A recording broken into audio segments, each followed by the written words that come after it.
How to use Lazada voucher code. Using a Lazada voucher code is easy and helps you save money on your purchases. Now here is how to do so. First of all, open the Lazada app or website.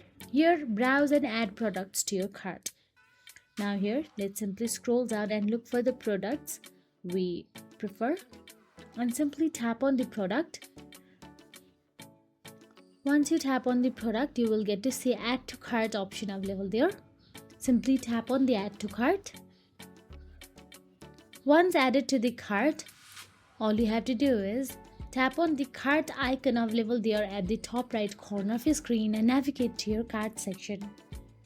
Now, once inside your cart section, you will get to see checkout to proceeds option available there, and you will get to see voucher code option available at the right hand side. Now, all you have to do is enter your Lazada voucher code and press apply to see the discount. And that is it. If you found this video helpful, please like, share and subscribe our channel, and thank you so much for watching.